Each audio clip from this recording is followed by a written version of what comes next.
Assalamualaikum warahmatullahi wabarakatuh. Hi everyone, so we are going to learn about analytical exposition text. Let's start it.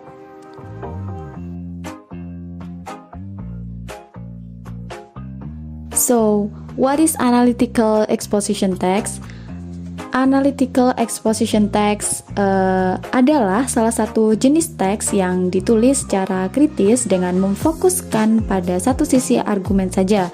Misalnya, membahas tentang mengapa kita setuju dengan sesuatu, terhadap sesuatu, atau menurut kita tentang sesuatu.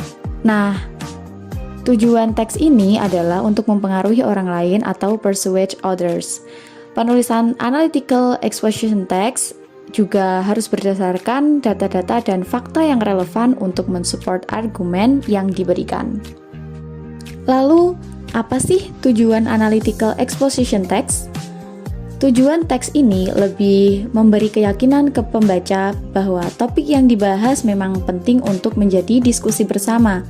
Maka dari itu, terkadang penulis menambahkan pertanyaan di akhir tulisan seperti "Do you agree with these decisions?" or "What do you think about this topic?"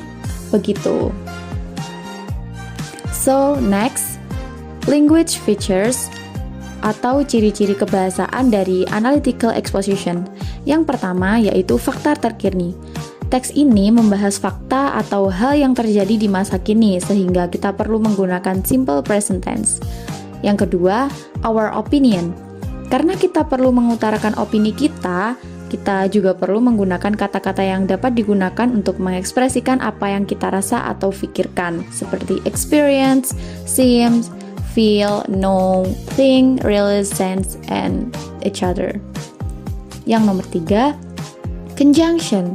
Dalam proses menjabarkan pendapat kita, ada kalanya kita perlu menghubungkan satu kalimat dengan klausa yang lain. Maka dari itu, kita perlu kata penghubung atau conjunction. Lalu sekarang kita membahas tentang struktur analytical exposition text.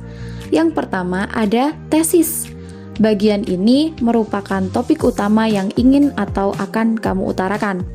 Yang kedua, arguments. Pendapat untuk mendukung topik utama. Biasanya dalam analytical exposition text terdapat lebih dari 2 argumen, bisa 3 atau bisa 4. Semakin banyak argumen yang ditampilkan, pembaca akan semakin percaya bahwa topik yang dibahas adalah topik yang penting atau membutuhkan perhatian. Seru loh ini untuk dibahas, begitu. Yang nomor 3 ada reiteration atau conclusion. Di paragraf ini, biasanya kita memberikan sebuah penegasan kembali perspektif atau posisi kita terhadap topik yang diangkat dalam tulisan kita. And here, I give you an example of analytical exposition text. Homeschooling. Jadi, di paragraf pertama itu adalah tesis. Paragraf kedua, ketiga, dan keempat adalah argumen. Di sini terdapat 3 argumen. Jadi, ada beberapa argumen pendukung dan ada argumen penguat. Ini bisa membuat pembaca lebih percaya dengan argumen kita. Dan yang terakhir ada conclusion. And here I give you some example and exercise. So for your exercise, define structure analytical exposition of the following text. Jadi, tentukan struktur dari teks eksposisi analitikal berikut ini.